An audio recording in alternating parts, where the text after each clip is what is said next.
Okay, so I've done a lot of interviews. Obviously, people have asked me what I was doing and what has happened. The reality of it is that while my dad was sick, I spent 45 days with him, and during that 45 days, some of those days I was home, and some of them I was in Turkey with him. Excuse me, I never give up on basketball. I love basketball too much. So I continued to work out. And I think once my dad passed, the love of the game kind of fall a little bit because it was my everything, you know. It was my friend's business partner, my mentor, and everything.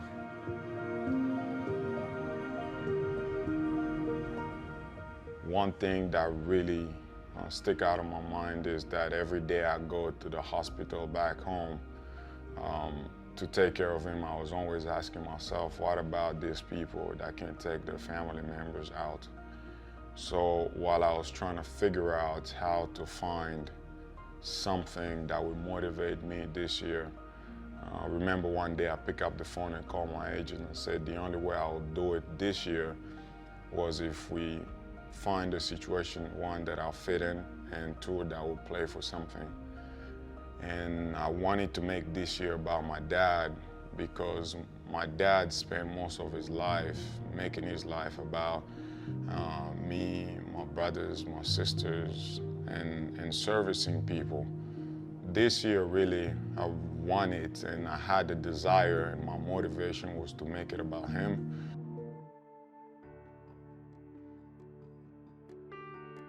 What I told my agent was my salary for this year would be going to the construction of an hospital back home to give hope to the hopeless at home, and those individuals that cannot take their family members out. Want to be able to give them better conditions so that they can somewhat have hope that their loved ones will be able to live and see another day.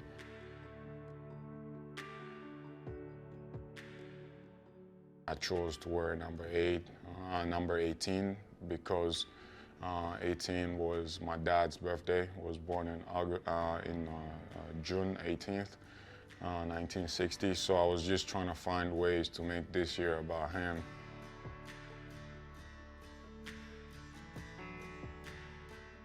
You know, I am extremely blessed that I am and was in a position to put him on a medical plane and evacuate him into Europe for better medical treatment. At this point in my life, my career, I think people back home has to find ways to continue to live even in the tough conditions that we're in.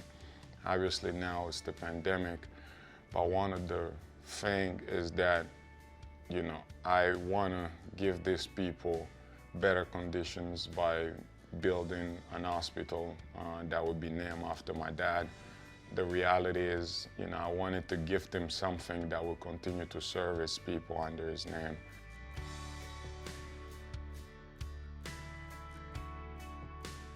Again, we're just trying to make sure we can save as many lives as we can. Maybe the passing of my dad has to be an example for me, or at least a motivation in some ways. I've seen how people try to survive daily in the Congo. I thought we were doing enough by refurbishing hospitals and clinics, but I think it's time that we go a little bigger and build something that will service people, hopefully for generations.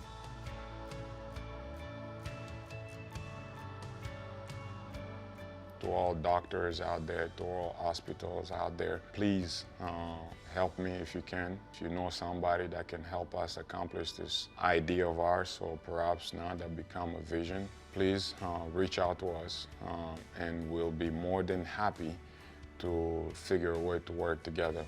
So thank you all, and we'll be here if you guys want to be part of it.